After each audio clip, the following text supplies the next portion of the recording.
জাতির আবেগ, প্রতিবাদ আর ভালোবাসার প্রতীক।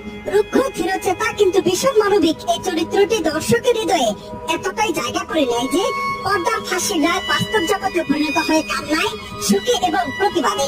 অথচ এই ফাঁসির রায় ঠেকানো যেত চাইলে। তৎকালীন প্রধানমন্ত্রী খালেদা জিয়া ব্যক্তিগতভাবে নাটকের প্রযোজক বরকতুল্লাহকে ফোন করে অনুরোধ করেছিলেন, বাকেরকে কি বাঁচিয়ে রাখা যায় না?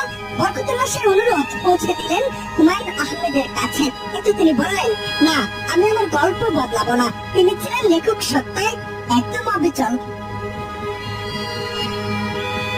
তবে হুমায়ুন আহমেদ জানতেন বাস্তবতা কখনোই গল্পকে হার মানায় না। কিন্তু এই নাটকে উল্টো ঘটলো, গল্প বাস্তবতাকে ছাপিয়ে গেল। নাটকে যখন দেখা গেল বাকের ভাইয়ের বিরুদ্ধে মিথ্যা মামলায় ফাঁসির সম্ভাবনা তৈরি হয়েছে, তখনই ঘটলো বাংলাদেশ নাট্য ইতিহাসের সবচেয়ে বিস্ময়কর ঘটনা। হাজার হাজার দর্শক রাস্তা নেমে এলো। বাকের ভাইয়ের ফাঁসি কেন প্রশ্নে মুখর হলো রাজধানী প্রেস ক্লাব থেকে শুরু করে প্রত্যন্ত গ্রাম। ঢাকার বাইরে বিক্ষোভ, মানববন্ধন, এমনকি মোদী চরিত্রটির অভিনয় শিল্পীর বাসায় হামলা চালায় বিক্ষুব্ধ জনতা।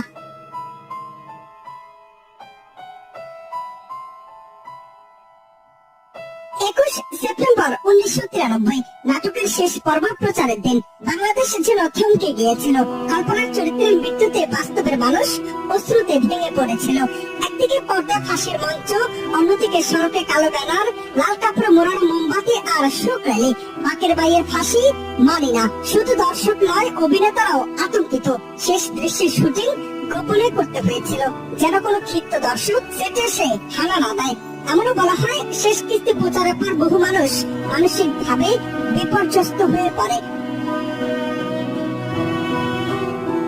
এই নাটক কেবল একটি বিনোদনমূলক প্রোডাকশন ছিল না, এটা ছিল সমাজের অবিচার, রাষ্ট্রযন্ত্রের অন্ততা ও প্রজন্মের প্রতিবাদকে ঘিরে এক অভিনব সাংস্কৃতিক। কোথাও কেউ নেই এক জীবন্ত প্রমাণ। যে নাটক মানুষকে কাঁদায়, পথে নামায়, প্রতিবাদ করায়, সেই নাটকই ইতিহাস। এত বছর পেরিয়ে গেলেও আজ 2025-এ দাঁড়িয়ে কেউ জোর দিয়ে বলতে পারেন না বাকের ভাইয়ের মতো চরিত্র আবার আসবে। তার সেই বিখ্যাত গান হাওয়া মে উড়তা যায়, মোরা লাল দুপাট্টা মলমল এখনো স্মৃতিতে বাঁচে। তিনি যেন একাই ছিলেন নায়ক, বিপ্লবী শহীদ।